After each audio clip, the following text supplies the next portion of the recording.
వి gold trusted gold buyers. మీరు తాకట్టు పెట్టిన బంగారాన్ని విడిపించి ఈ రోజు ఉన్న మార్కెట్ ధరకు కొనబడును.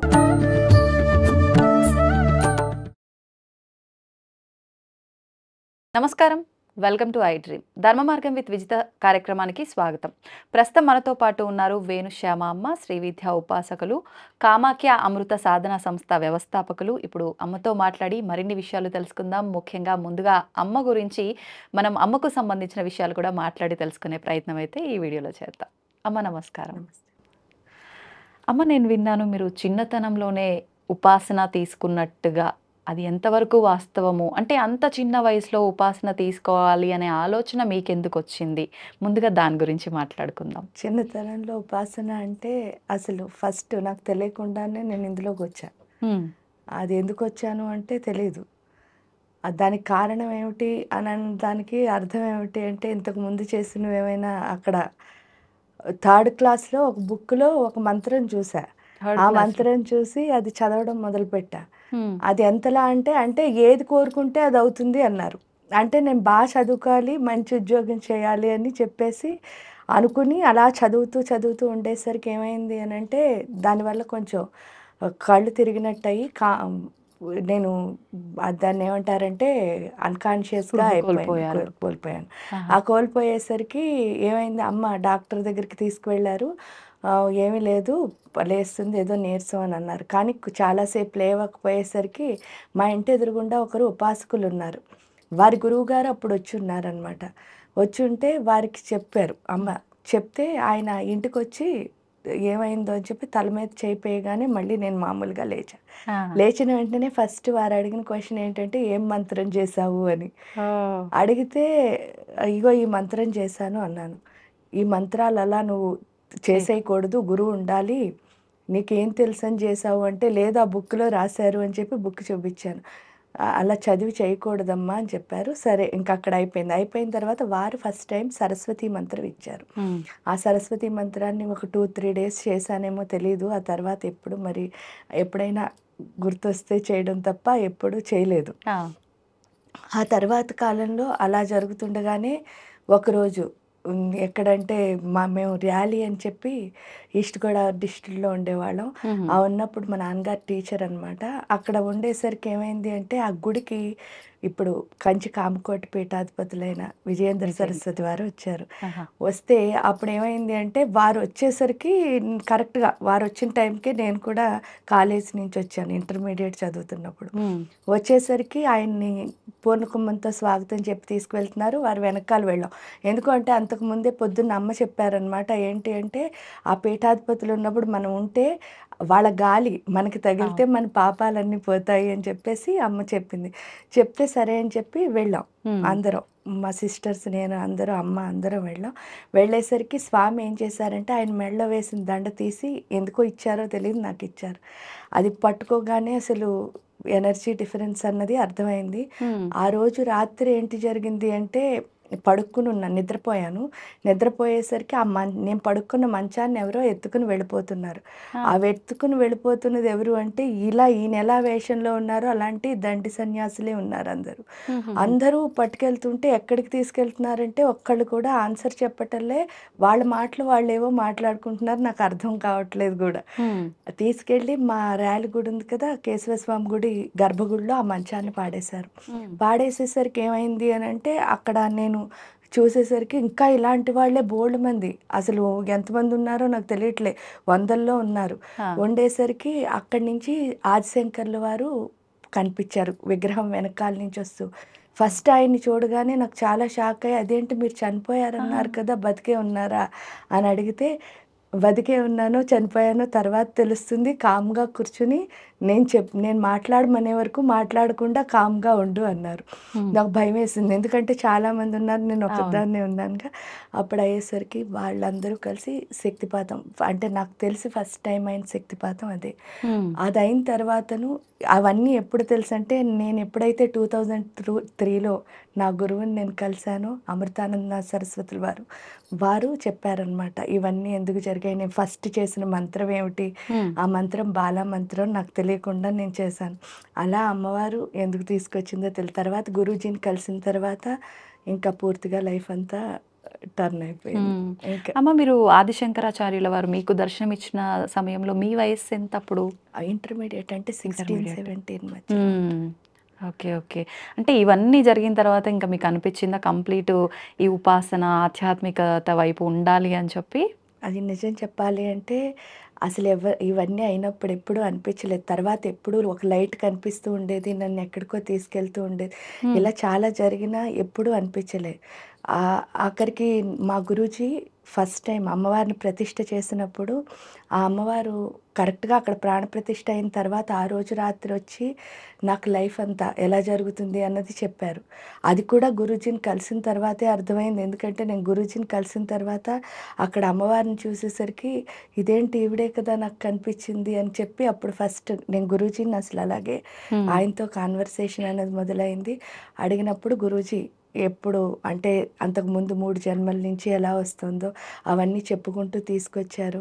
కానీ గురువుగారిని చూసిన తర్వాత మాత్రమే ఇందులోకి రావాలనిపించింది నిజం చెప్తే.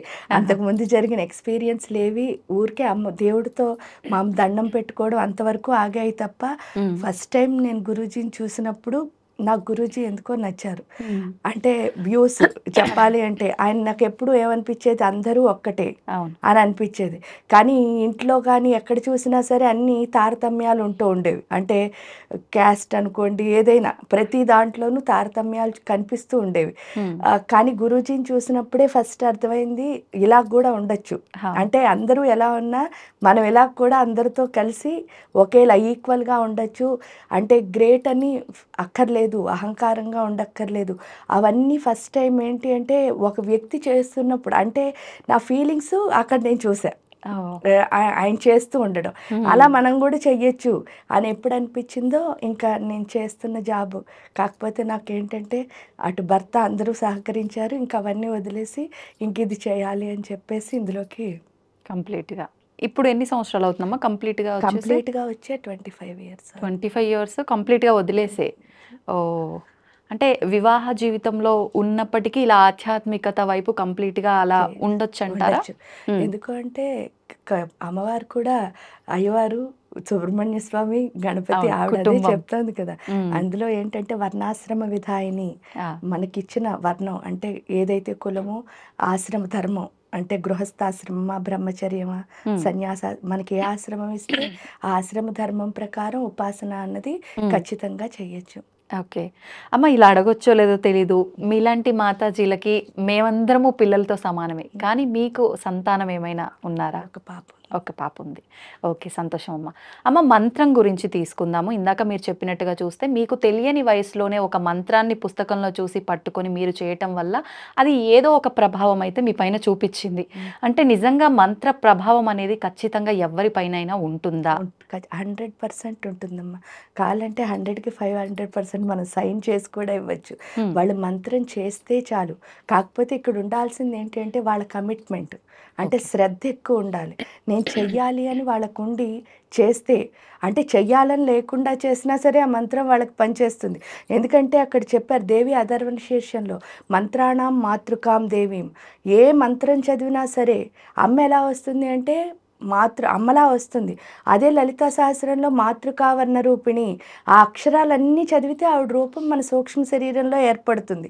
అందుకే మన లెటర్స్ ఏవైతే ఉన్నాయో వాటిని చూసినప్పుడు మీరు అక్షరము అంటే క్షరము లేదు అంటే చావు లేదని అర్థం. చావు ఎక్కడుండదండి అనంటే మనందరం చనిపోతున్నాం కదా. చావు లేనిది ఎక్కడుందంటే దేవతల దగ్గర ఉంది. ఎందుకుంది అంటే వాళ్ళు అమృతం తాగుతారట అంటున్నాం. ఆ అమృతం ఎక్కడుంది అంటే ఈ అక్షరాల్లో ఉంది. ఎప్పుడైతే అక్షరాలు మనం రిపిటేటివ్గా అందుకే మన్నంత్రాయితే ఇది మంత్ర. మీరు ఎంత మననం చేస్తే అది మంత్రం అవుతుంది. సో ఏ అక్షరం అన్ని మీకు మంత్రాలు కూడా చదవక్కర్లే.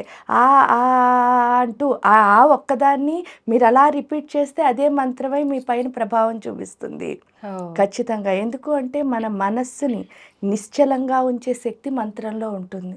ఎప్పుడైతే మైండ్ ఒక చోట స్టాప్ అయిందో ఇంక మనం మన డెస్టినీని చేరుకోవడం కానీ ఫోకస్ కానీ ఇవన్నీ వాటంతట అవే వస్తాయి కదా. అవును. అప్పుడు ఆ మంత్రశక్తి ఏం చేస్తుంది, మన ఆత్మశక్తిని పెంచుతుంది. దానికి కారణం ఏమిటి అంటే మనం మంత్రం ఎప్పుడు చదువుతామో సూర్యుడికి మనకి లింక్ ఏర్పడుతుంది. సూర్యుడు ఏం చేస్తున్నాడు, మన ప్రాణశక్తిని పెంచుతున్నాడు. ఎప్పుడైతే ప్రాణశక్తిని పెంచుతాడో అప్పుడేమవుతుంది, ఒకటి మన ఆయుష్ పెరుగుతుంది, రెండు మన మీద మనకి నమ్మకం వస్తుంది. అవును. ఎప్పుడైతే మీ మీద మీకు కాన్ఫిడెన్స్ ఉందో మీరు చేయలేనివేవి ఉండవు కదా, అంతే, సాధించలేనిది ఏమి ఉండదు.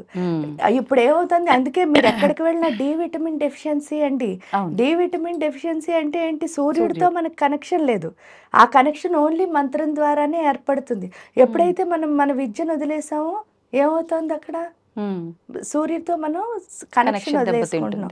సూర్యుడితో కనెక్షన్ దెబ్బతింటే ఏమవుతుంది అంటే, చిన్న ఎగ్జాంపుల్ ఏం లేదు, మన ఇంట్లో వస్తువుకు పురుగు పట్టింది అనుకోండి, ఎక్కడ పెడుతున్నాం, ఎండలో పెడుతున్నాం. అంటే ఎండలో పెడితే ఆ పురుగులు ఏమవుతున్నాయి, వెళ్ళిపోతున్నాయి. అదే మన బ్యాక్టీరియా మన లోపల పడితే మనం ఎక్కడ ఉండాలి, ఎండలో ఉండాలి. ఆ ఎండలో ప్రతి క్షణం ఉండడం సాధ్యం కాదు. కాబట్టే మన ఋషులు మునులు ఏం చేశారంటే, ఆ సూర్యశక్తితో ఎప్పుడూ కనెక్ట్ అయి ఉండేటట్టు ఎక్కడున్నా సరే ఆ మంత్రాన్ని మనకి ఇచ్చారు. దాన్ని మనం ఎప్పుడు వదిలేసుకున్నామో మనం సూర్యుడితో ఏం చేసాం, డిస్కనెక్ట్ అయిపోయాం అనమాట. కాబట్టి మంత్రంకి బలం ఉందా అంటే, గురూజీ ఎప్పుడు ఒకటే చెప్పేవారు, మంత్రానికి చింతకాయలు రాలుతాయండి అని ఎవరైనా అడిగితే, చింతకాయలు రాలుతాయో రాలవో నాకు తెలియదు కానీ నాయన ఒక మంత్రం చదివి చింత చెట్టును లేపేయచ్చు అనేవారు. అంటే అంత శక్తి వస్తుంది అని. కాబట్టి అంత గొప్పది మంత్రం అంటే. అమ్మ, ఇప్పుడు మీరు చెప్పినట్టుగా సూర్యుడికి సంబంధించిన ఆ మంత్రాన్ని మనం వదిలేసాము అని అంటే ఏంటి ఆ మంత్రం? మనం అంటే చాలా మంది సూర్య నమస్కారాలు చేస్తూ ఉంటారు. ఇలా నమస్కారాలు చేసుకున్నా మనం దాని నుంచి బయటపడొచ్చా? సూర్యుడితో అనుబంధం ఏర్పడుతుందా? లేదు అంటే ఆ మంత్రమే చేయాల్సి ఉంటుందా? ఏ మంత్రమైనా పర్వాలేదు, ప్రతి మంత్రము సూర్యుడితో మనని కనెక్ట్ చేస్తుంది. ప్రతి మంత్రం సౌరశక్తిని మనని కనెక్ట్ చేస్తుంది. అప్పుడే మన ప్రాణశక్తి అన్నది పెరుగుతుంది. ఇప్పుడు ఏం చేస్తున్నారు, అంతర్ముఖ సమారాధ్య అంటున్నారు. ఆ అంతర్ముఖ సమారాధ్య ఎలా అవుతుంది, హృదయస్థ రవిప్రఖ్య త్రికోణాంతర దీపిక. ఆ హృదయం లోపలికి వెళ్తే ఒక చిన్న ట్రయాంగిల్ ఉంటుంది, అందులో ఒక దీపం ఉంటుంది. ఆ త్రికోణంలో ఉన్న దీపం ఏదైతే ఉందో అదే నీ ప్రాణం, అదే ఎవరి స్వరూపం అంటున్నావు, అమ్మవారి యొక్క స్వరూపం. మీరు గాయత్రి మంత్రం చదివితే ప్రాణశక్తి వస్తుంది అంటున్నారు. సూర్యుడికి చదివిన అంటే ఏది చదివినా ప్రాణశక్తే పెరుగుతుంది.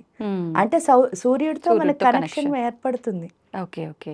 అమ్మ, ఇప్పుడు మంత్రం ఎవరైనా చేయొచ్చా? కొన్ని బీజాక్షరాలతో కూడిన మంత్రాలు ఉన్నాయి అని అంటారు. అలా ఉంటే అందరూ చేయడానికి పనికిరావు అని అంటూ ఉంటారు. అసలు ఏంటమ్మా ఈ మంత్రం ఎవరు చేయాలి? నిజంగా గురు ఉపదేశం ఉంటేనే చేయాలా? అలాంటి మంత్రాలు ఏవైనా సపరేట్గా ఉన్నాయా? దాని గురించి తెలియజేయండి. గురు ఉపదేశం ఉంటేనే మంత్రం చేయాలి అన్నది ఖచ్చితంగా నిజం. ఎందుకంటే ఫస్ట్ నా లైఫ్ చూసారు కదా. అంటే గురువు ఏం చేస్తాడు అంటే మన డైరెక్షన్ కరెక్ట్గా, ఇప్పుడు ఏంటి అంటే మనకి స్టీరింగ్ ఉంది, కార్ ఉంది, డ్రైవ్ వచ్చని మనం మొదలెట్టాం అనుకోండి, అది ఎలా చేయాలి అంటే ఎవరో చూస్తుంటే ఇలా తిప్పుతున్నారు అనుకుంటాం అంతే. కానీ దాన్ని ఎలా వాడాలో మనకి పూర్తిగా అవగాహన లేనప్పుడు వాడితే ఏమవుతుంది, అందుకని చెప్పేసి మనకంటే పెద్దవాళ్ళు గురువులు మనకి ఎప్పుడైతే ఉపదేశం చేశారో దాన్ని ఎలా వాడాలి అన్నది మనకు అర్థమయ్యేటట్టు చేస్తారు. అంతే తప్ప ఈ సృష్టిలో ఎవరైనా సరే మంత్రం చెయ్యాలి అంటే వాళ్ళకు ఉండాల్సిన అర్హత ఏంటి అంటే ఆ చెయ్యాలి అన్న జిజ్ఞాస అంతే. వాళ్ళకి చెయ్యాలనిపిస్తే చాలు, ఎవరైనా చేయొచ్చు. ఎందుకు అంటే ఇది ఆత్మకి సంబంధించింది తప్ప శరీరానికి సంబంధించింది అసలు కాదు. అందుకే ఆత్మవిద్య, మహావిద్య, శ్రీ విద్య, కామసేవిత. ఏ విద్య అయినా మన ఆత్మని మనం సంస్కరించుకోవడానికే. అది శ్రీ విద్య ఉపాసన అని కాదు, విష్ణువుకు పూజ చేయండి, శివుడికి ఎవరికి చేసినా ఎందుకు మన ఆత్మని మనం సంస్కరించుకోవడానికే చేస్తున్నాం. ఆ చేసుకున్నప్పుడు ఎవరైనా చేయొచ్చు, స్త్రీ పురుషుడు లేకపోతే పిల్లలు ఎవరు ఏం ఉండదు. అంటే ఈ కులం అలాంటివి ఏమీ లేవు. లింగ మత వర్ణ భేదం లేకుండా ఎవరైనా చేయొచ్చు. వాళ్ళకు ఉండాల్సింది ఏంటంటే గుండెల నిండా చేయాలి అన్నది. ఓకే, అంతే. ఆ ఇష్టం ఉంటే చాలు, చేయొచ్చు. నిజంగా అంటుంటారు కదమ్మా, ఎవరికైనా ఇష్టం లేనిదే ఆ పని మనం బలవంతంగా చేయగలిగని అంటే వాళ్ళు చేసేలా మనం ప్రేరేపించలేము. వాళ్ళంతటా వాళ్ళకి ఇష్టం ఉంటే మనం ఎంతైనా ఎఫర్ట్స్ పెట్టగలిగించగలం వాళ్ళతో. అమ్మ, ఇప్పుడు మీరు చెప్పినట్టుగా ఆత్మ విద్య, మహావిద్య, శ్రీ విద్య ఇలా చెప్పారు. జనరల్గా మనందరము సోషల్ మీడియా ద్వారా వింటూ ఉంటాము కొంతలో కొంత శ్రీ విద్య అంటే ఏంటి అని చెప్పి. అందరికీ అవగాహన ఉన్నా లేకపోయినా కూడా కొంచెం అది మనకు తెలుసున్న ఒక విద్య, ఉపాసన అని చెప్పి. మీరు చెప్పిన ఆత్మ విద్య, మహావిద్య ఇవేంటి అసలు? ఇవి ఎందుకు ఉపయోగపడతాయి? శ్రీ విద్య ఆత్మవిద్య అంటే ఓకే. అంటే ఏంటి అంటే శరీరానికి నుంచి లోపలికి వెళ్ళి ఏదైతే చూస్తున్నాం అందుకే మా దాని పేరు కూడా కామాఖ్య అమృత శోధన. శోధన అంటే అర్థం ఏమిటి అంటే లోపలికి వెళ్ళి శోధించు అంటే లోపలికి వెళ్ళు డీప్గా. ఓకే. అందుకే లలితా సహస్రనామాలు కూడా మీరు చూస్తే రహస్యనామాలు. అవును. ఈ రహస్యనామాలు అంటే అర్థం ఏమిటి? చాలా మంది రహస్యం అంటే అది చదవకూడదు, కానీ రహస్యంగా రహస్యం ఉండేవి అంటే అని. రహస్యంగా ఉండేవని కాదు, ఆ, అందులో చాలా రహస్యాలు ఉన్నాయి. అంటే మనం ఏం చేయాలి? దాన్ని తెలుసుకోవాలి. తెలుసుకోవాలి. అవును. అందుకే లాస్ట్లో మళ్ళీ చెప్పారు చూడండి, 180 అయిపోయిన తర్వాత 180వ శ్లోకంలో అభ్యాసాతిశయజ్ఞాత షడద్వాతీత రూపిణి. అంటే అర్థం ఏమిటి అంటే ఎంత అభ్యాసం చేస్తామో అంత కొత్తగా కనిపిస్తుందిట. అంటే ప్రతిసారి మీరు ఏదో కొత్తదనాన్ని ఫైండ్ చేస్తున్నారు అక్కడ. అంటే అమ్మ ఒకసారి చూసినప్పుడు ఎందుకు అలా కూడా కాదు, ఫస్ట్ రోజు మీరు యాంకరింగ్ చేసినప్పుడు మీకు ఎలా ఉంటుంది? ఇబ్బందిగా అది ఉంటుంది. ఎలాగో చేసుకుంటూ వెళ్తారు. రెండో రోజు కొంచెం, ఆ తర్వాత ఓ 10 రోజులు అయ్యేసరికి మీరు ఇక్కడ అడ్జస్ట్ అవుతారు. అవును. కానీ ఈ రోజు మీరు ఫుల్గా అనుభవంతో చేస్తారు. అంటే డిఫరెన్స్ ఏమైంది? మీ మారుతూ అనుభవం. వస్తుంది అంటే అనుభవం వల్ల. మీరు చేయటంతో ఒక్కొక్కళ్ళతో మీకున్న ఎక్స్పీరియన్స్లు ఏవైతే ఉన్నాయో అవే మీ లైఫ్ స్టైల్లోకి వచ్చేస్తున్నాయి. ఇక్కడ కూడా అంతే. ఏంటంటే అలా లలితా సహస్రం చదవగా చదవగా చదవగా ఒక్కొక్క రోజు ఒక్కొక్కలా మనకు అర్థం గోచరిస్తుంది. ఆ తర్వాత నిజమైన తత్వంలోకి వెళ్ళడమే. అందుకే ఎంత అభ్యాసం చేస్తే అంత ఎక్కువగా అమ్మ యొక్క తత్వాన్ని మనం తెలుసుకోగలం. అదేంటి అంటే ఆత్మవిద్య అంటే కూడా ఇక్కడ అర్థం, మీరు ఎప్పుడైనా సైంటిస్టులు ఏవైనా కనుక్కున్నారనుకోండి, అవును. వాళ్ళు రీసెర్చ్ చేశారండి అంటారు. అవును. కానీ ఇక్కడ ఒక్కచోటే మనం సాధన అంటాం. సాధన అంటే అర్థం ఏమిటి అంటే శోధించు. ఓకే. దేన్ని శోధించాలి అంటే నిన్ను నువ్వు శోధించు. ఎప్పుడైనా సరే ఇది ఒక్కటే యూనిక్. మళ్ళీ మిమ్మల్ని నేను శోధించాను అనుకోండి, అప్పుడు ఏమవుతుంది? రీసెర్చే. అంతే. ఎందుకంటే మిమ్మల్ని చూసుకోవడానికి మీరున్నారు కదా, అవును. నన్ను చూసుకోవడానికి నేను ఒకదాన్నే ఉన్నాను. అవును. ఇది ఇంకెవరు శోధించలేరు. కరెక్ట్. కాబట్టి ఇది సెర్చ్. శోధన అంటే సెర్చ్ అని అర్థం. అది ఓకే. రీసెర్చ్ అవుతోంది. అంటే ఉంది ఆల్రెడీ, దాన్ని ఉందని చూపిస్తున్నాం. ఇదేమిటో తెలియదు, దీన్ని చూడడానికి ట్రై చేస్తున్నాం. అందుకనే ఎప్పుడైనా ఆత్మవిద్య అంటే ఏంటంటే నిన్ను నువ్వే చూసుకో లోపలికి వెళ్ళి. ఆ ఆత్మవిద్య అన్నా కూడా నిజంగా ఏంటి అంటే మానవుడికి ఒక లక్షణం ఉంటుంది. ఆ లక్షణం ఏమిటి అంటే ఎప్పుడు పక్క వాళ్ళతో పోల్చుకుంటూ ఉంటాం. అవును. అన్నిటికంటే బ్యాడ్ హ్యాబిట్ అది. ఎందుకు అని అంటే అందరితో ఎప్పుడైతే పోల్చుకుంటున్నామో ఈ సృష్టిలో ఉన్న అందరినీ, మనం ఏమనుకుంటున్నాం? వీళ్ళలా అందరిలా ఉండాలనుకుంటున్నాం. కానీ ఎప్పుడు ఎవరిలా ఉండట్లే, మనలా మళ్ళా ఉండట్లే. మనం ఉండట్లే.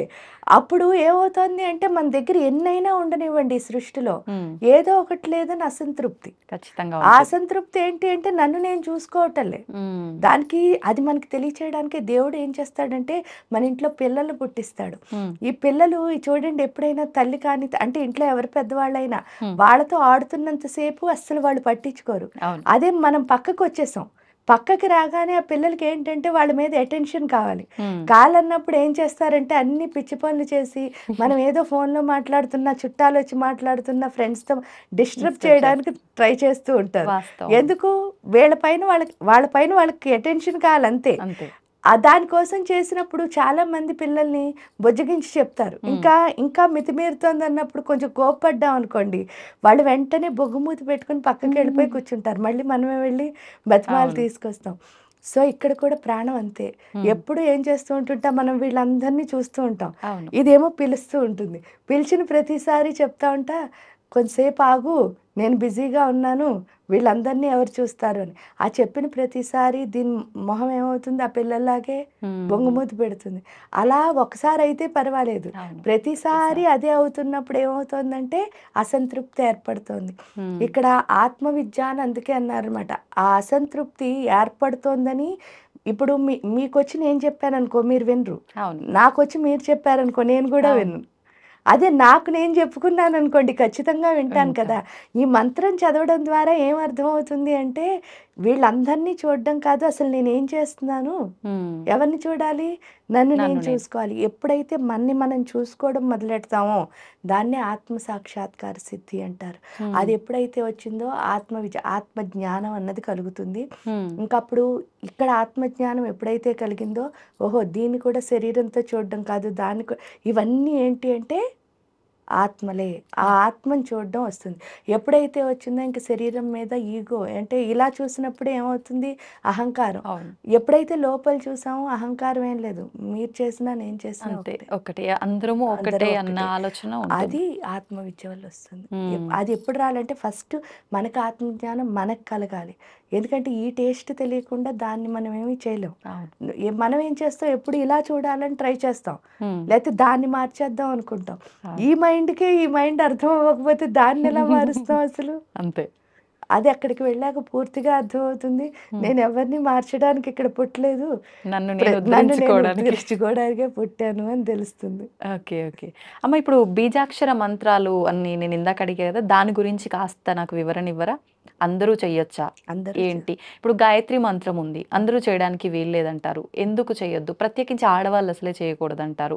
అలాంటి మంత్రాలు ఈ మధ్య కాలంలో కొంతమంది నమఃశివాయ కూడా చేయడానికి వీల్లేదు అందరూ. శివాయ నమః అని చెప్పాలి. ఇలా చెప్తున్నారు. ఒక్కసారి దాని గురించి వివరణ. ఏంటి అంటే అమ్మ, ఇవన్నీ మనం పెట్టుకున్న బౌండరీస్. హ్మ్. గాయత్రి మంత్రం అందరూ చెయ్యొచ్చు. ఎందుకు అంటే సీత, అనసూయ వీళ్ళందరూ చేశారనే మనకు చెప్తున్నారు సుమతి. హ్మ్. దానికి తోడు లలితా సహస్రంలోనే ఉంటుంది. ఏంటి అంటే సవ్యాపసవ్య మార్గస్థ సర్వాపద్వి నివారిణి. ఇంకొంచెం ముందుకు వెళ్తే నవావరణార్చనలో చన్నవీరం కల్పయామి నమః అని. అంటే ఆడవాళ్ళు కూడా దంద్యం వేసుకునేవారు పూర్వకాలంలో. ఓహ్! అది వేసుకుని ఒడుగైనప్పుడు వాళ్ళు గాయత్రి మంత్రం ఇస్తేనే కదా ఉపనయనం అవుతుంది. హ్మ్. ఇప్పుడు రాను రాను ఏమైంది అంటే మనం మన రూల్స్ మార్చుకున్నాం. అవును. కాబట్టి ఆ రూల్స్ మార్చుకుని ఏంటంటే మనం ఏం చేసాం బౌండరీస్ పెట్టుకున్నాం. పెట్టుకున్నాం. నిజంగా దేవుడిని కొలవడానికి ఒక కాలం కానీ, ఒక అవస్థ కానీ లేదా ఏమీ లేదు. ఎందుకంటే నాకు కొలవాలనిపిస్తే చాలు. హ్మ్. ఇక్కడ ఉండాల్సింది ఏంటంటే భక్తి, శ్రద్ధ, ఆవిడంటే ఇష్టం. ఆ! ఏ ఆవిడిచ్చిన విద్యను ఆవిడతోనే ఎందుకంటే అక్కడ గాయత్రి మంత్రం అంటే కూడా హ్మ్. 24 తత్వాలు. ఇప్పుడు పురుషుల్లో 24 తత్వాలుండి స్త్రీలో ఉండకుండా ఉండవు కదా! అవును. ఆ 24 తత్వాలని ఇద్దరూ మార్చుకోవాలి. అంటే ఇక్కడ ఎవరైనా అన్ని మంత్రాలు చేయొచ్చు. ఓన్లీ వాళ్ళకి భక్తి ఉండాలి.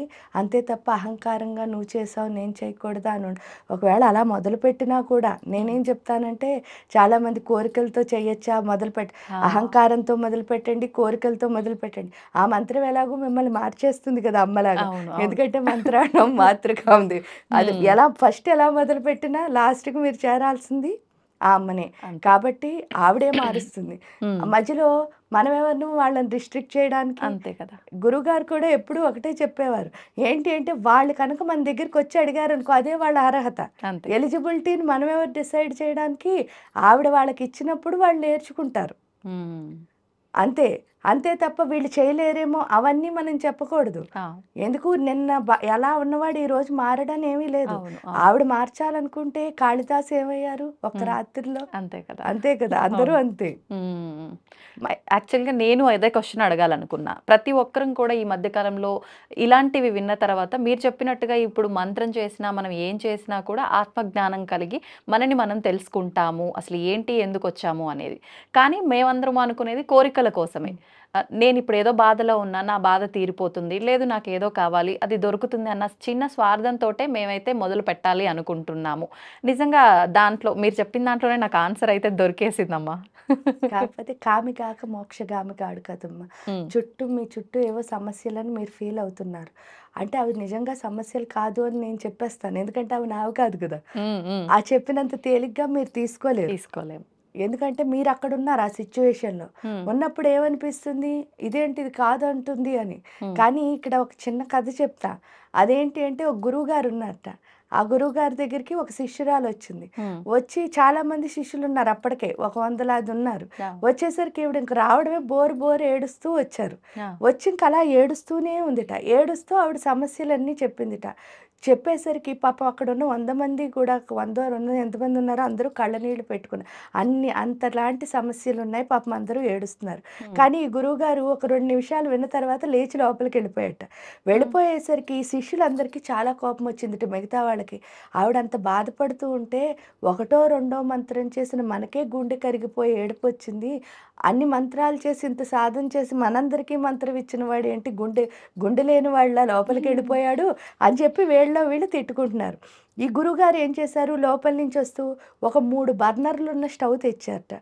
అదో విచిత్రంగా అనిపించింది వీళ్ళందరికీ. వచ్చేసరికి దాని మీద 3 గిన్నెలు పెట్టారట. ఆ 3 గిన్నెలు పెట్టి 3 గిన్నెల నిండా నీళ్లు పోసి మరిగించారట. మరిగించి ఒక గిన్నెలో బంగాళాదుంపలు వేశారట, ఒక గిన్నెలోనేమో ఎగ్స్ వేశారట, ఇంకో గిన్నెలో కాఫీ గింజలు వేశారట. వేసేసరికి ఏమైంది అంటే ఫుల్గా 3 మరిగిపోయిన తర్వాత 3 గిన్నెలు తెచ్చి శిష్యులు అందరి మధ్యలో పెట్టారట. పెట్టి ఇదిగో 3 ఉడికించాను కదా, బంగాళాదుంపలు ఏమయ్యాయి అన్నారట. అంటే చాలా గట్టిగా ఉంటాయి మామూలుగా బంగాళాదుంపలు మనం బయట చూస్తే, కానీ ఉడికిన తర్వాత ఏమయ్యాయి, సాఫ్ట్గా మెత్తగా అయిపోయాట. ఇంకా ఎగ్స్ మామూలుగా మీరు ఇలా నొక్కితే ఏమవుతుంది, అది పగిలిపోతుంది. అలాంటి ఎగ్ కాస్త ఏమైందిట, చాలా గట్టిగా అయిందిట. కాఫీ గింజలు ఏమయ్యాయి అంటే వాటి తత్వాన్ని మార్చేసి ఫుల్గా వాటర్లా మారిపోయి, అంటే మిక్స్ అయిపోయి అందులో కలిసిపోయేసరికి 3 ఎప్పుడైతే ఎలా జరిగాయో, మరి ఆయన అడిగింది ఒకటేట, 3టికి వచ్చిన ప్రతికూల పరిస్థితి ఒకటా కాదా అంటే మరుగుతున్న నీళ్లలోనే 3టిని వేసాం అంటే మన ఎమోషన్స్ అందరివి ఒకటేనా కాదా? ఒకటే. ఈ సృష్టిలో ఉన్న ఎమోషన్స్ అందరివి ఒక్కటే. నువ్వు బంగాళదుంప దగ్గరే ఉండిపోయావు అనుకో, అలా మెత్తగా ఉండి ఎప్పుడు ఏడుస్తూ ఉంటూ దాన్ని ఏం చేస్తూ ఉంటావు, ఇంకన్నీ బాధలే. ఎందుకంటే ప్రతిదానికి మెత్తబడిపోతూ ఉంటావు కదా. కానీ నువ్వు అది సున్నితత్వం అంటారు దాన్ని కూడా. మీకు చెప్తా సున్నితత్వం అంటే ఏమిటో. ఈ ఎగ్ ఉంది కదా, ఈ ఎగ్ చూడండి గట్టిపడింది అంటే ఏం చేయాలి, ఈ బంగాళదుంప స్థితి నుంచి మనం మంత్రం చేయడం వల్ల ఏమవ్వాలి, గట్టిపడి చివరికి మనం ఆ మంత్రంలో ఏమైపోతాం, మెర్జ్ అవుతాం. ఎందుకు అంటే మంత్రం అంటే అర్థం ఆ దేవత యొక్క రూపం, సూక్ష్మ రూపం అని అర్థం. ఆ మంత్రాన్ని మనం ఎంత బాగా చదువుతాం. అందుకే ఏం చెప్పారంటే అక్కడ మాతృకావర్ణ రూపిణి.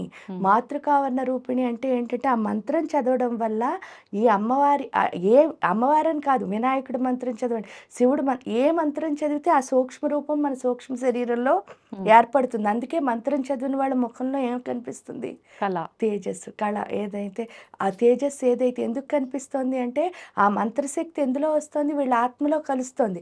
అలా మనం ఈ ఎగ్గులా మారి ఎవరిలా మారాలి, ఆ కాఫీ పొడిలా మారాలి. అవును అవును. అప్పుడు ఏమవుతావు, మిక్స్ అయిపోతావు. అప్పుడు మిక్స్ అయితే నువ్వే దేవత నీలో కలిసింది అంటే దేవత యొక్క స్వరూపం కింద మారుతున్నప్పుడు నీకు ఈ సమస్యలన్నీ ఏమవుతాయి, చిన్నవైపోతాయి. అప్పుడు నువ్వు కోరుకోవాల్సిన అవసరం ఉన్నదా అసలు లేదు, సాధిస్తూ వెళ్ళడమే. అంతే. అది ఇక్కడ అర్థమవుతుంది. మన వాళ్ళకున్న సెన్సిటివిటీ అంటే కూడా అర్థం ఏమిటి అంటే, నేను సెన్సిటివ్ అంటే నా నెత్తి మీద కొండుందండి ఎప్పుడు ఏడుస్తూ ఉంటాను అంటే ఫీలింగ్ అన్నా అదే చెప్తాం. కానీ సెన్సిటివిటీ అంటే ఏడవడం కాదు అసలు అర్థం. సెన్సిటివిటీ అంటే ఏది కనిపిస్తే దాన్ని ఎంజాయ్ చేయడం, అంటే ప్రతి దాన్ని చూసి ఆనందపడాలి. ఓకే, దాన్ని సెన్సిటివిటీ అంటారు. అంటే మన ఇష్టమైనట్టు మనం మార్చేసుకుని చూడండి, చాలా మంది ఇంకా ఉంటాయి క్యూరియాసిటీ అంటారు. నాకు క్యూరియాసిటీ అంటే ఏంటి, అందరి విషయాలు తెలుసుకోవటం. కానీ క్యూరియాసిటీ అన్నది మీరు నేర్చుకునే పద్ధతి కాదు, జిజ్ఞాస ఉండాలి.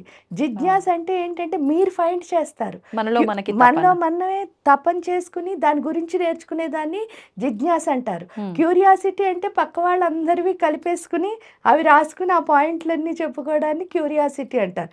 కానీ అది ఎంతవరకు అంటే, ఇప్పుడు మీరు ఒక బుక్ చదువుతారు క్యూరియాసిటీతో, ఆ బుక్ రామాయణం చదివారు, చదివినప్పుడు ఏమనిపిస్తుంది అంటే నేనే రాముడినేమో అనిపిస్తుంది, అంతేనా, నేనే సీతనేమో అనిపిస్తుంది. ఎందుకంటే ఎప్పుడు హీరో హీరోయిన్ వాళ్ళతోనే పోల్చుకుంటాం. ఎవరైనా నేను రావణాసురుడినేమో అనుకుంటారా చెప్పండి, అసలు అనుకో. అలాంటి లక్షణాలు అనుకో అందరూ అంటే నా క్వాలిటీస్ ఇలాగే అనిపిస్తూ ఉంటాయి. ఇలా అనిపించినప్పుడే ఒక స్వామి ఒక గుళ్ళో సప్తాహం చెప్తున్నారట. సప్తాహం చెప్తుంటే ఊర్లో ఫస్ట్ ఒక 50 మంది మొదలు పెట్టారట. మొదలుపెట్టిన 50 మంది కాస్త అలా 100ల్లో వెళ్ళిపోతున్నారట. 100ల్లో వెళ్ళిపోతూ ఉంటే, ఎందుకు అంటే ఆయన అంత బాగా చెప్తున్నారట రాముడి గురించి, సీత గురించి. అసలు వింటూ ఉంటే ఇంకా మనమే ఆ కాలంలో ఉన్నావా అన్నట్టు అలా పొగుడుకుంటూ వస్తున్నారు. వచ్చేసరికి 7 రోజులు అయిపోయింది, రామాయణం అయిపోయింది. అయిపోయేసరికి ఆ గురువుగారు ఏం చెప్పారట, ఇంతమంది నా కోసం వచ్చి ఈ గుడి నిండిపోయి బయట కూడా కూర్చుని మైకులు పెట్టిన వింటున్నారంటే నేను ఎంతో గొప్పగా ఆనందపడుతున్నాను. ఈ ఆనందపడుతున్న నాకు మీలో ఎంతమంది నిజంగా మారారో కూడా తెలుసుకోవాలని ఉంది. అందుకని చెప్పేసి నేను ఏం చేశాను అంటే ఆ పక్క సందులో, ఈ గుడి సందులో ఒక గిఫ్ట్లు పెట్టాను, మీరు వెళ్ళి తీసుకోండి అందరూను ఇక్కడ ఎంతమంది ఉన్నారో అంతమందికి 2 గిఫ్ట్లు పెట్టాను, రెండిట్లో మీకు ఏది నచ్చితే అది ఒకటి తీసుకోండి, ఆఫ్ పెట్టారు. పెట్టి చెప్పారు. చెప్తే ఏమైందిట అంటే ఏమేమి గిఫ్ట్లు అని వీళ్ళు అడిగారట. ఏం లేదు స్వామి, చిన్న క్యూరియాసిటీ, మీలాంటి గొప్పవాళ్ళు గిఫ్ట్ ఇస్తున్నారంటే ఏదో మంచి గిఫ్ట్ అయి ఉంటుంది, అది ఏదో తెలుసుకోవాలి అంటే ఏం లేదు నాయన, ఒకటి రాముడు బొమ్మ, ఒకటి రావణాసురుడు బొమ్మ అన్నారట. అనేసరికి ఇంకా ఇక్కడ ఉన్న వేలల్లో పిల్లలు ఉన్నారు కదా, ఈ పిల్లలందరూ ఆయన్ని తిట్టడం మొదలెట్టారట. అప్పటి వరకు పొగిడిన నోటితోనే ఇష్టమైనట్టు తిట్టారట. 7 రోజులు నువ్వు ఇంత బాగా రామాయణం చెప్తే నువ్వెంతో జ్ఞానం అనుకున్నావు, నీకు అసలు బుద్ధి ఉందా లేదా, ఈ సృష్టిలో ఒక్కళ్ళైనా రావణాసురుడు బొమ్మ తీసుకుంటారా, ఇలా చెప్పారట. ఇలా చెప్పేసరికి ఏమైంది అని అంటే వెంటనే వీళ్ళు వెళ్ళారు కదా, ఆ శిష్యులు వీళ్ళు లోపలికి వెళ్ళగానే ఆ విగ్రహాల మీద ఉన్న గొడ్డను తీశారట. తీసేసరికి రాముడు బొమ్మ వైపు తిరుగున్న వాళ్ళందరూ కరెక్ట్గా తీసుకునే టైంకి రావణాసుడి వైపు తీసుకెళ్ళారట. తీసుకుని అందరూ రావణాసుడి బొమ్మలే తీసుకున్నారట. తీసుకునేసరికి ఎందుకు అని చెప్పేసి అందరూ తీసుకున్న తర్వాత ఏమిటి అని అంటే ఇందుకే రాముడు బొమ్మలు మట్టితో చేశారట, రావణాసుడి బొమ్మలేమో బంగారంతో చేశారట. అందరూ ఈ బంగారం బొమ్మలు పట్టుకుపోయేసరికి అప్పుడు గురువు గారు అడిగారట, మరి ఇన్ని తిట్లు తిట్టారు కదా ఆయన అనేసరికి అప్పుడు ఆయన చెప్పారట, నాకు ఇప్పుడు అర్థమైంది, నేను 7 రోజులు చెప్పింది మీరు విన్నారంటే దానివల్ల ఫలితం అయితే ఏమీ లేదు. అందుకని ఏంటంటే ఎప్పుడైనా విన్నది అలాగే ఉంటుంది, అనుభవం ఎప్పుడు ఎలా ఉంటుంది లైఫ్లో, అవును, మనకు మంచి మార్గాన్ని చూపిస్తుంది. అనుభవంతో కూడిన విద్య ఎప్పుడు ఎలా ఉంటుందంటే వాళ్ళ లైఫ్ కూడా అలాగే ఉంటుంది.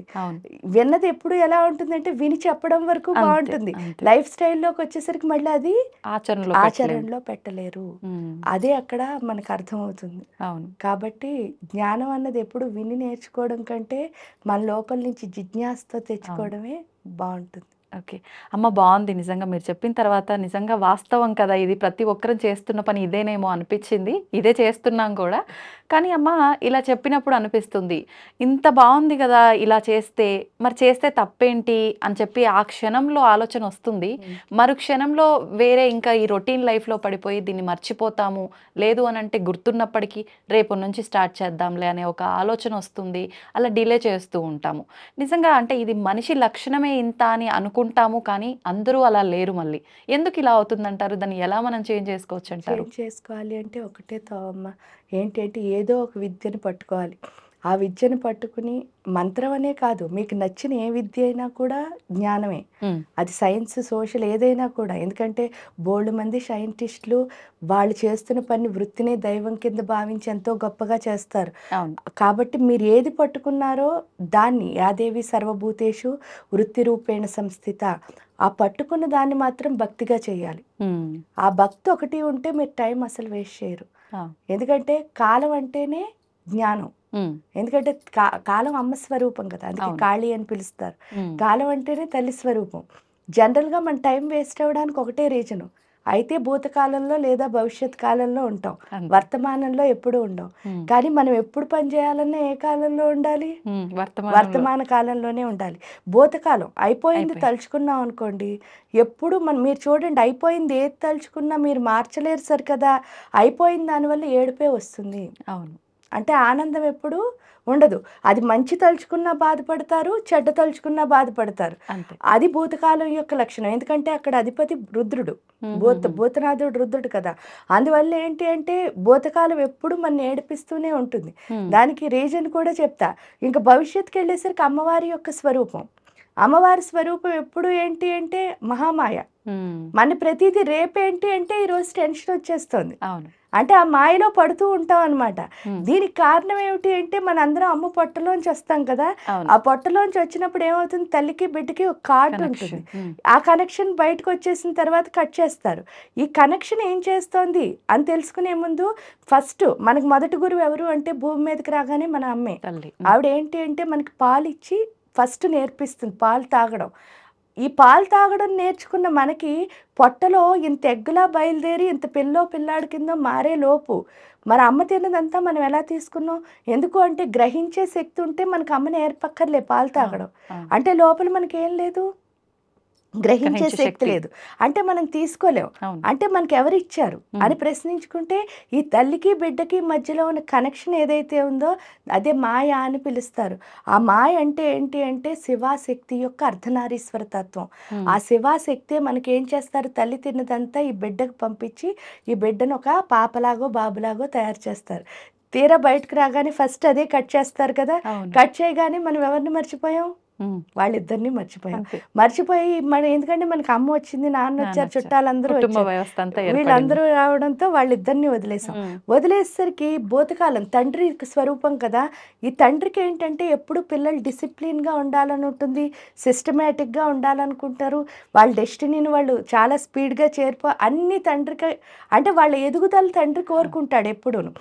అందుకని ఏంటి అంటే మనం ఎప్పుడైతే ఈ కింద స్థాయిలో ఉన్నామో ఈ తండ్రికి నచ్చదు. ఉమ్. నచ్చక ఏం చేస్తారు, ఒక దెబ్బ వేస్తారు, దాంతో ఏడుపు వస్తుంది. అంతే. ఇంకా అమ్మ స్వరూపం ఏమిటి అంటే అమ్మకి ఎప్పుడు పిల్లలు తన చుట్టూ అమ్మ అమ్మ అమ్మ అమ్మ అని తిరిగితే ఇష్టం. అవును. ఆ అటెన్షన్ కోసం ఇవి టెన్షన్ ఇస్తుంది.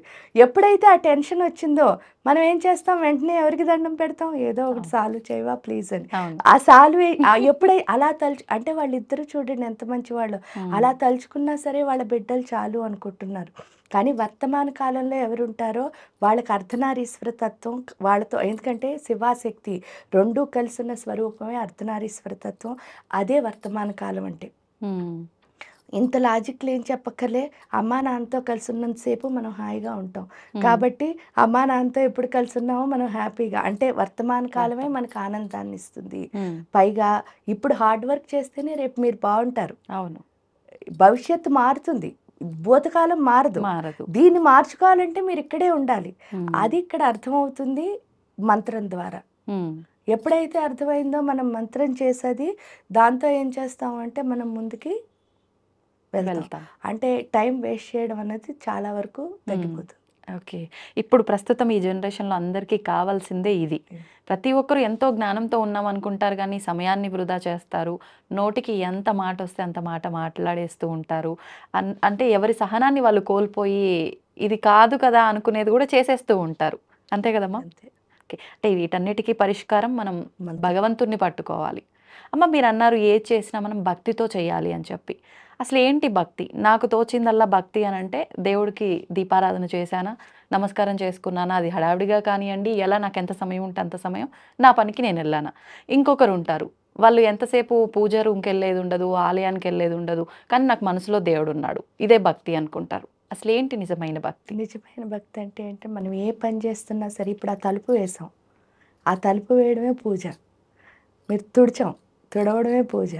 గిన్నె కడగడమే పూజ. అంటే ఏది చేసినా సరే విసురుగా చేస్తారు చూసారా, అలా కాకుండా ప్రేమగా చేయడం ఏదైతే ఉందో అదే పూజ. ఇప్పుడు మీతో మాట్లాడుతున్నాం, అది కూడా మంచిగా ప్రేమగా మాట్లాడుకోవాలి. ఎందుకంటే మళ్ళీ ఎంతసేపు ఎప్పుడు కలుస్తామో మనకు తెలియదు కదా. అవును. ఈ కాసేపు మనం హాయిగా ఉండొచ్చు కదా. అవును. అదేదైతే ఉందో అదే భక్తి అంటే. పూజ అందుకే అంటారు కదా, పత్రం పుష్పం ఫలం తోయం. ఇవేవి దేవుడు కోరుకోవటం లేదు, నీ మనస్సును కోరుకుంటున్నాడు. అందుకే శ్రీచక్రానికి మహానైవేద్యం అన్నా కూడా అదే. మహానైవేద్యం అంటే మనస్సే నైవేద్యం అని. ఇది ఒక్కటి ఇస్తే చాలు, మీరు మనస్సు ఇచ్చేసి హాయిగా. ఎందుకంటే ఎప్పుడైతే మీరు ప్రతి దాన్ని ఆ మనస్సుతో కలిసి చేస్తారో అప్పుడు ఆటోమేటిక్గా మీలో భక్తి వచ్చేస్తుంది. అదే డివినిటీ అంటే. అంటే ఎవరికి వాళ్ళు చేస్తున్న పని ఇష్టం ఉండదు. అంటే ఎందుకు వచ్చానరా, ఏం తప్పగా అలా ఉండకూడదు. మీరు ఏ పని చేసినా సరే, అది చిన్నదవ్వచ్చు అంత పెద్దదవ్వచ్చు, చాలా ఇష్టంగా చేయాలి. అలా చేస్తేనే లైఫ్లో విజయం కూడా వస్తుంది. ఓకే అమ్మ, శ్రీచక్రం అని చెప్పారు. ఈ మధ్య కాలంలో ప్రతి ఒక్కరు చెప్తున్నారు శ్రీచక్రం ఇంట్లో పెట్టుకోకూడదు, పెట్టుకున్న పక్షంలో ఖచ్చితంగా నిత్య దీపారాధన, నిత్య అర్చనలు ఉండాలి, ఖచ్చితంగా దాని నైవేద్యం ఉండాలి, ఇలాంటివన్నీ చెప్తున్నారు. ఖచ్చితంగా నియమాలు పాటించాల్సిందే అని చెప్పి. నిజంగా అన్ని నియమాలు పాటించాల్సిన అవసరం ఉందంటారా? శ్రీచక్రానికి అన్నిటికంటే పెద్ద నియమం ఏంటంటే ఆత్మశుద్ధి. మంచి మనసుతో ఏ పని చేసినా సరే హాయిగా ఉండొచ్చు. శ్రీచక్రం ఇంట్లో ఎవరైనా పెట్టుకోవచ్చు. ఎందుకు అంటే శరీరమే శ్రీచక్రం. అక్కడ శరీరంలో ఉన్న నవరంధ్రాలే అక్కడ ఉన్న నవావరణలు. కానీ ఎందుకు దానికి ఖచ్చితంగా పూజలు జరగాలి, గురువు ఉండాలి, ఇలాంటివన్నీ చెప్పారు అంటే శ్రీచక్రానికి ఒక లక్షణం ఉంది. శ్రీచక్రానికి అని కాదు, మీ ఇంట్లో మీ అమ్మ ఉన్నారు, లేకపోతే మీకు పిల్లలు ఉన్నారు, మీ లక్షణం ఏమిటి అని అంటే పిల్లలకి వాళ్ళు ఏదన్నా చిన్న పని చేశారనుకోండి, మీరు దానికి డబుల్ చేసి ఇచ్చేస్తారు. అవును. ఎందుకు అంటే పిల్లల మీద తల్లికి అంత ప్రేమ ఉంటుంది. అంతే. మనం ఇంత పని చేస్తే అమ్మ అంత మురిసిపోతుంది. అవును. అంటే ఆవిడ బోల్డ్ చేస్తుంది కానీ అప్పుడు మనకు అర్థం అవ్వదు. కానీ చాలా చిన్న పనే మా పిల్ల చేసింది. ఎందుకంటే ఆ తల్లిలో ఉన్న లక్షణమే మనం ఏది ఇచ్చినా సరే ఇంకా చాలా ఇచ్చేయాలి పిల్లలకి ఆనందం. అలాగే శ్రీచక్రంలో ఉన్న అధిష్టాన దేవత లలితా మహారాజ్ని.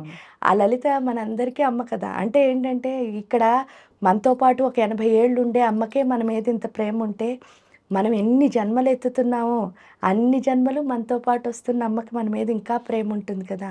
అందువల్ల అక్కడ ఏంటి అంటే ఆ శ్రీచక్రంలో ఉన్న అమ్మ మనం ఏది ఇచ్చినా సరే అన్ని రెట్లు ఇచ్చేస్తుంది.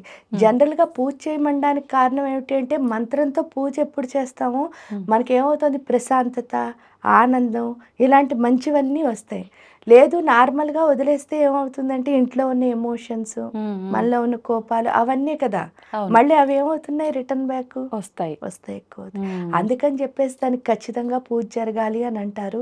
మనం మంచి మనసుతో అయ్యో నాకేం ఎమోషన్స్ లేవు అని శ్రీచక్రం పెట్టుకుంటే అసలు తప్పు కాదు. కాకపోతే పెట్టుకున్న తర్వాత ఏంటి అంటే పంచపూజలు, ఖడ్గమాలో ఏదో ఒకటి చదువుకుంటూ ఉంటే అక్కడ కొంచెం శక్తి అన్నది మంచిగా ఉంటుంది, పాజిటివ్ ఎనర్జీ ఉండటానికి ఆస్కారం ఉంటుంది. మనం అమ్మవారి నామాన్ని మంత్రాన్ని ఎప్పుడు ఉచ్చరించాలన్నా ఏ ఆలయానికి వెళ్ళినా నార్మల్గా కూడా శ్రీమాత్రే నమః అని చెప్పి తలుచుకుంటూ ఉంటాము. అసలు ఏంటమ్మా శ్రీమాత్రే నమః అంటే ఏంటి? శ్రీమాత్రే నమః శ్రీ అన్నదానికి ఫస్ట్ చెప్దాం. ఎందుకంటే మీకు చాలాసార్లు అమ్మవారిని రహస్య విద్య అని చెప్తాం. ఇది 2 రకాలు. ఒకటి ఉత్తిష్ట విద్య అని చెప్తారు, రెండోది రహస్య విద్య అని చెప్తారు. ఇప్పుడు మనం రహస్య విద్య గురించి మాట్లాడుకుంటున్నాం. ఈ రహస్య విద్య అంటే ఏంటి అంటే చాలామంది అది దాచేసి విద్య అంటే ఎవరికి చెప్పకూడదేమో అని చెప్పి చాలామంది కొంతమంది చదవాలని ఇలా రూల్స్ అయిపోయాయి. కానీ ఇక్కడికి వచ్చేసరికి రహస్య విద్య అంటే ఏంటి రహస్యం అసలు అంటే రహస్యం అంటే ఛేదించు అని, అంటే లోపలికి వెళ్ళి చూడు డీప్గా, అప్పుడు నీకు అర్థం అవుతుంది అని చెప్పడం. ఇక్కడ ఆ రహస్యం ఏమిటి అంటే శ్రీ అన్నదే రహస్యం. ఎందుకు శ్రీ అన్నది రహస్యం అండి అంటారు. మామూలుగా ఏదైనా మీరు కాళీ గురించి పూజ చేసుకున్నారు, ఏమంటున్నారు, కాళికాదేవికి పూజ చేశానండి, ఇది కాళీ విద్య. విష్ణుమూర్తికి పూజ చేశారు, విష్ణు విద్య అంటున్నారు. శివుడు లేకపోతే కుమారస్వామి ఎవరైతే వాళ్ళ పేరుతో వచ్చేస్తుంది. ఇక్కడ శ్రీ విద్య అంటే అసలు ఎవరో తెలియట్లేదు, అదే రహస్యం. ఈ శ్రీ అన్నది పోని శ్రీ విద్య ఉపాసకులు అంటే ఎవరు అని అంటే ఎవరో ఒకళ్ళు స్పెషల్గా చూపించి వీళ్ళు అమ్మవారు పూజ చేస్తారండి, వీళ్ళు శ్రీ విద్యా ఉపాసకులు అని చెప్తున్నాం. అసలు నిజమా అని ప్రశ్నించుకుంటే ఈ భూమి మీద పుట్టిన ప్రతి హిందువు శ్రీ విద్యా ఉపాసకుడే. అది ఎలా అండి అంటారు, మీరు పుట్టారు, ఫస్ట్ పుట్టగానే ఒక శుభకార్యం ఏదైనా జరిగిందనుకోండి వెంటనే శ్రీమన్ రాసే మనం మొదలు పెడతాం. అంటే మనం శ్రీ విద్యా ఉపాసకులవే కదా. మన ఆడవాళ్ళని ఎవరైనా పొగడాలి అంటే ఒక మంచి పని ఏదో చేశారు వాళ్ళని పొగడాలి, ఏమంటున్నారు, శ్రీమతి గారు అంటున్నారు. అంటే మరి శ్రీ వచ్చిందా, పురుషుల్ని పొగడాలి, శ్రీ గారు అంటున్నారు. అంటే శ్రీ అన్నది ఒక రెస్పెక్ట్కి వాడుతున్నాం, ఒక శుభానికి వాడుతున్నాం. మళ్ళీ ఇంకో చోట వచ్చేసరికి లక్ష్మి అంటున్నాం, సరస్వతి అంటున్నాం, పార్వతి అంటున్నాం. అంటే శ్రీ విద్యా ఉపాసన అనేది మనకు అసలు పుట్టుకతోనే ఉంది. దానికి కారణం ఏమిటి అని అంటారు. ఏమిటి అంటే అమ్మనితో విడిపోయిన పిల్లలు ఎవరైనా ఉంటారా, ఉండరు. కాబట్టి మరి అమ్మతో కలిసే ఉండాలి కదా. అందుకని మన అందరం ఆవిడ పిల్లలం కాబట్టి అందరం శ్రీ విద్యా ఉపాసకులమే. ఏడుకు వచ్చేసరికి శ్రీ అంటే అర్థం ఏమిటి అని అన్నప్పుడు శ్రీంకారం మీరు చూస్తే మామూలుగా ఒక అక్షరం ఏకాక్షర బీజాక్షర మంత్రం, కానీ లోపలికి వెళ్ళేసరికి ఆ శ్రీంలో ఎన్ని అక్షరాలు ఉన్నాయో చూడండి. శకార రకార మకార ఈకారముల శ్రీంకారం అంటే శ రా మా ఈ.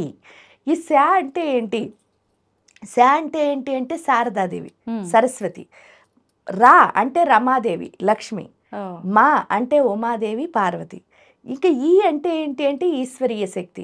ఈ 4 ఏంటో చెప్పుకుందాం. అసలు శ్రీ విద్యా ఉపాసనలోకి రావాలి అంటే ఫస్ట్ ఏంటిట, నేను వచ్చేస్తాను నేర్చేసుకుంటాను ఇవన్నీ అసలు ఇక్కడ కుదరవు. మన లోపలికి ఆ థాట్ రావాలి అంటే నేను నేర్చుకోవాలి అని నాకు అనిపించాలి అంటే 1,000,000 జన్మలు మానవ జన్మలు ఎత్తాలి.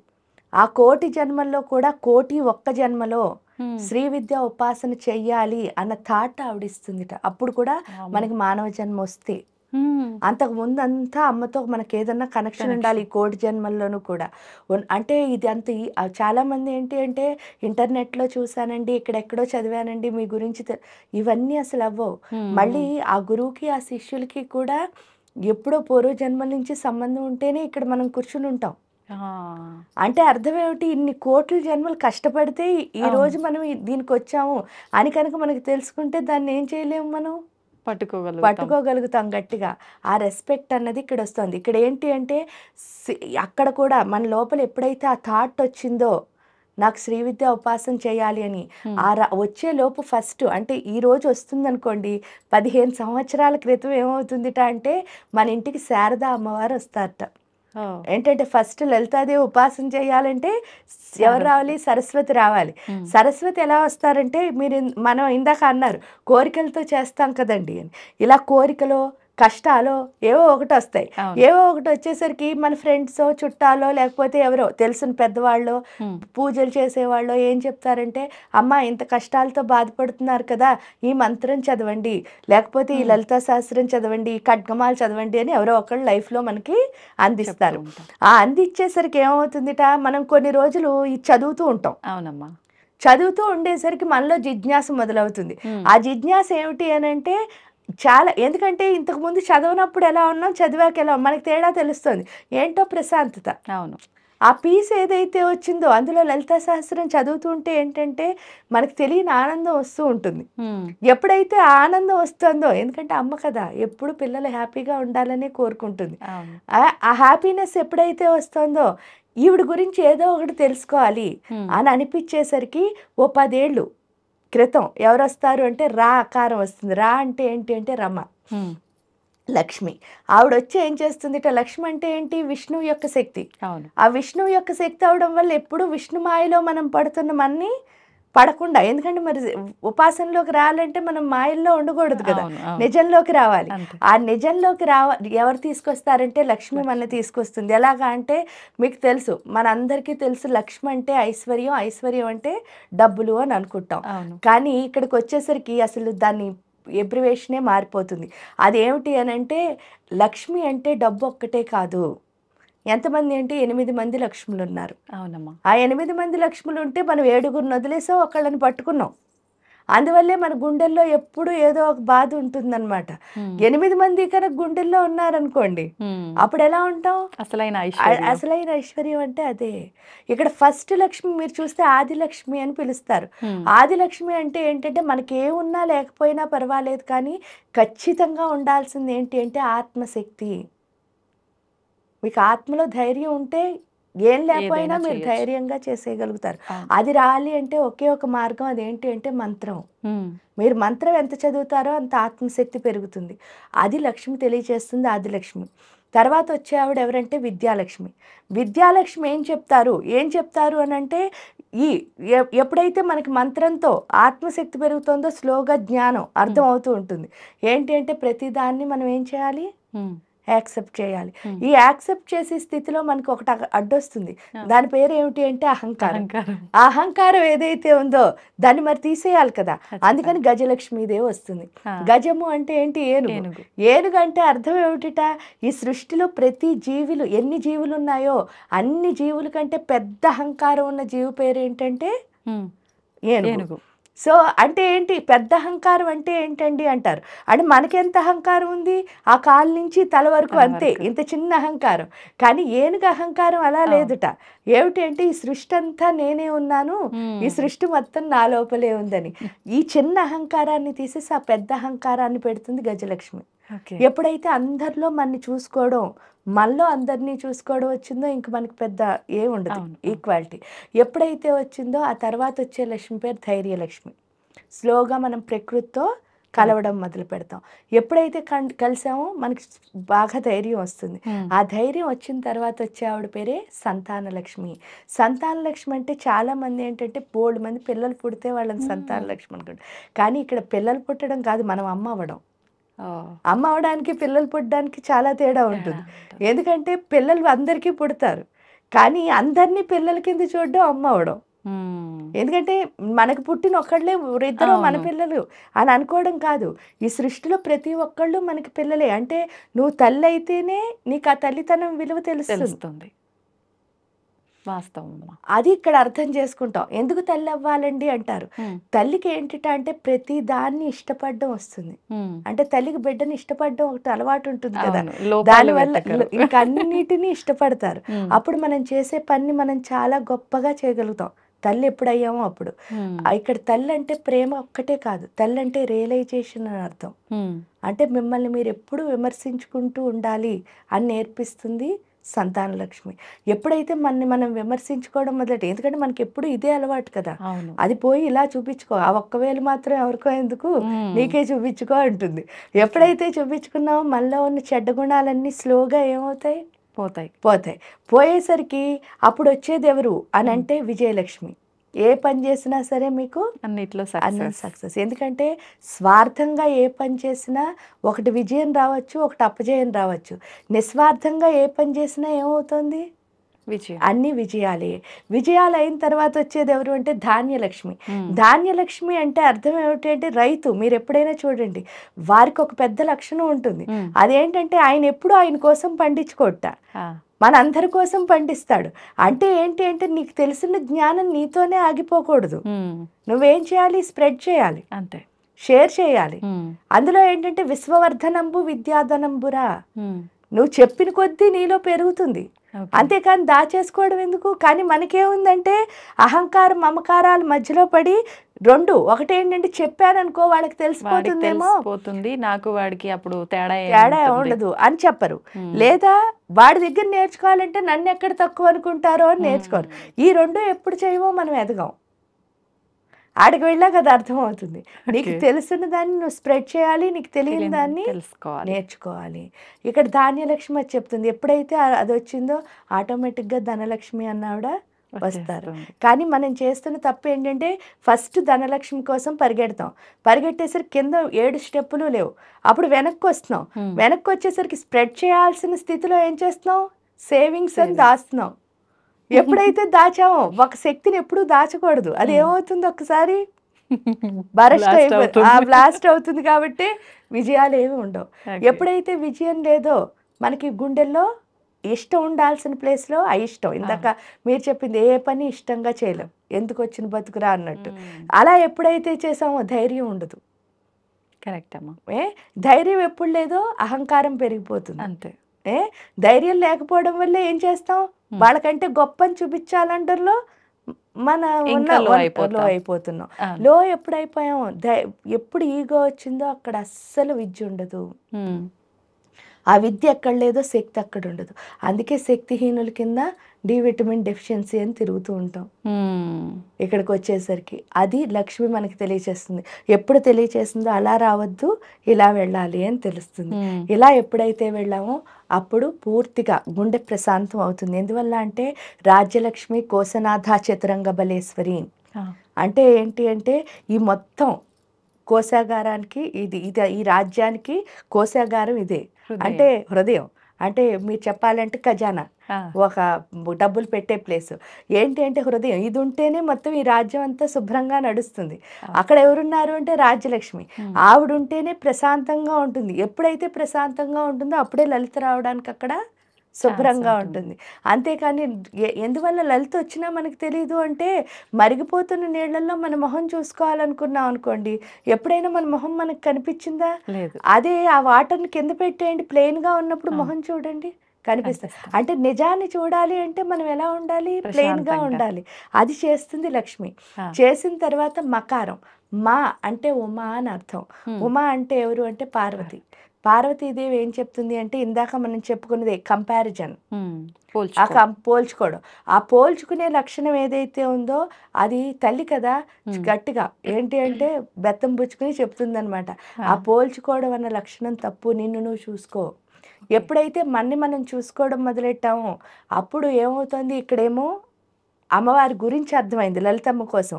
వాగ్భవకోటల్లో సరస్వతి, ఇక్కడ ప్రశాంతత, నిజమేమిటో తెలిసింది. ఇక్కడికి వచ్చేసరికి మనం చూసుకోవాలనిపించింది. ఇదేనా అని అనుకున్నప్పుడు ఇదంతా కాదు, ఏంటి అని అంటే ఇంకా ఏదో నిజం ఏదో ఉంది. ఆ నిజం ఏమిటి అంటే ఈ ఈశ్వరీయ శక్తి. ఈశ్వరీయ శక్తి అంటే ఏంటంటే ఈశ్వరుడి యొక్క శక్తి. ఈశ్వరుడి యొక్క శక్తి ఎవరు అంటే అమ్మ. ఆవిడ ఎక్కడున్నారు అంటే ఫస్ట్ ఈశ్వరుడు ఎక్కడున్నాడో మనకు తెలియాలి. ఈశ్వరుడు ఎక్కడున్నాడండి అని అన్నాం అనుకో, ఈశాన సర్వ విద్యానం ఈశ్వర సర్వభూతానం బ్రహ్మాధిపతి బ్రహ్మణోధిపతి బ్రహ్మా శివోమే అస్తు సదాశివం. ఈశ్వరుడు ఇక్కడ లేడు అక్కడ ఉన్నాడు అని లేదు, ప్రతి పరమాణువులోనూ ఉన్నాడు, అండపిండ బ్రహ్మాండం అంతా ఉన్నాడు అన్నాడు కదా అని చెప్పి చూద్దాం అనుకున్నాం అనుకోండి, ఎక్కడైనా కనిపిస్తున్నాడా? లేదు.